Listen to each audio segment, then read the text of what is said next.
Hello, my crafting friends. Welcome to Glistening Water. Today I have a demonstration craft for you. This is for my cat to give me a Valentine's Day present. So the first transfer that we're going to be using is this one.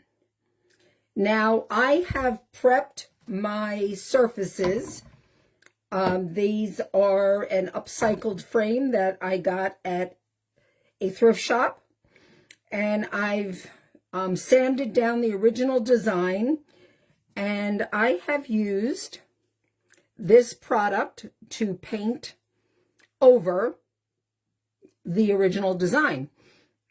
If this is interesting to you, please grab your favorite drink and join us.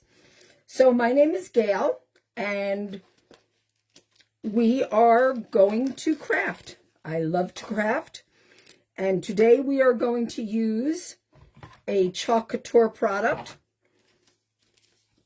and this transfer says, "My kids have paws," and we're going to put it on here.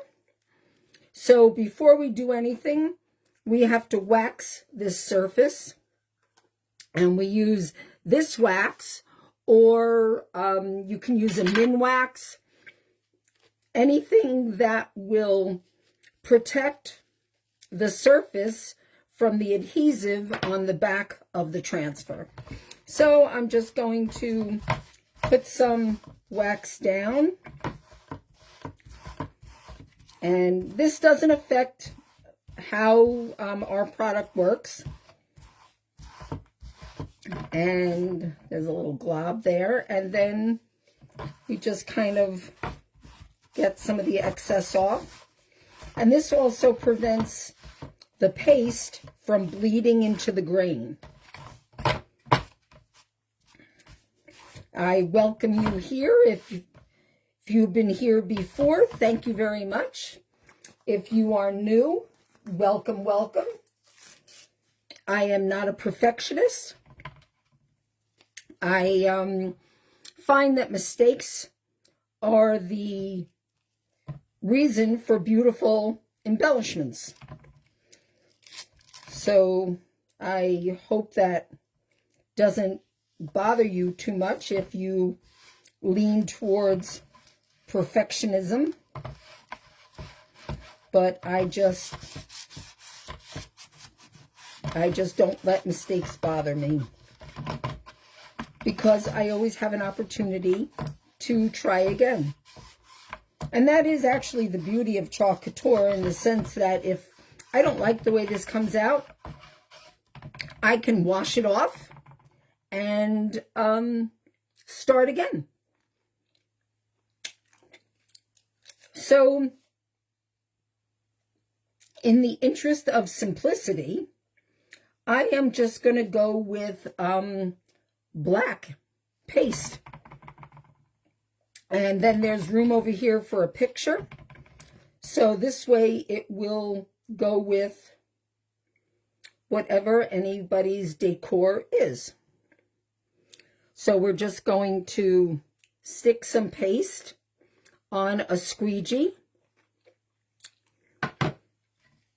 And I am going to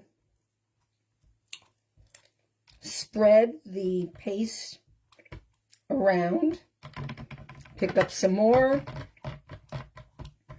and just holding the squeegee perpendicular to the surface.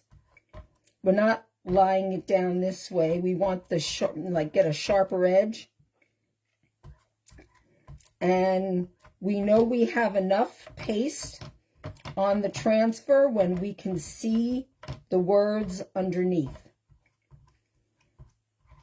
Now with this kind of wood, it might,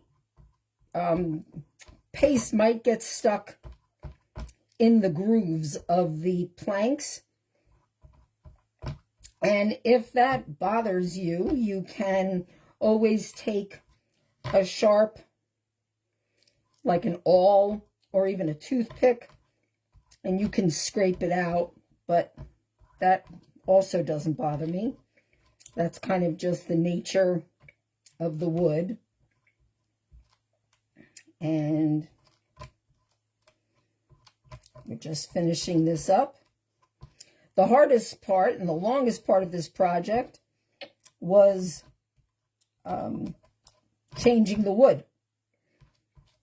I had done that before going on camera so as not to spend the time doing that because it had to dry and that sort. So now I'm just pulling off the excess paste and we're going to put it back in the jar.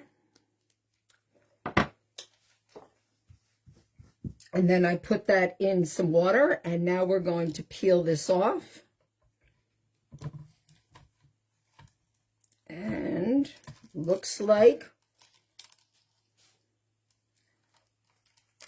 okay, we've got a little bit of a run there. When it dries, I can scrape off some of that black and fill it in with some white. And we're going to set that aside.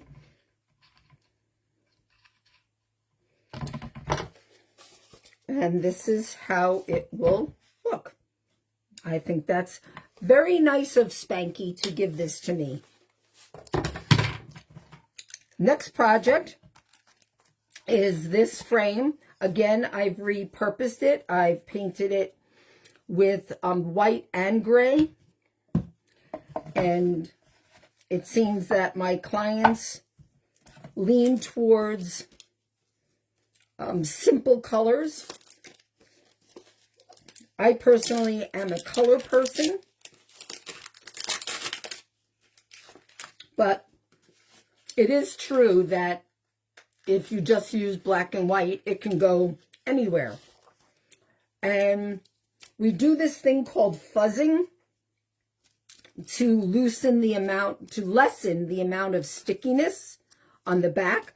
And I'm just going to put it on my velour shirt while I get some wax.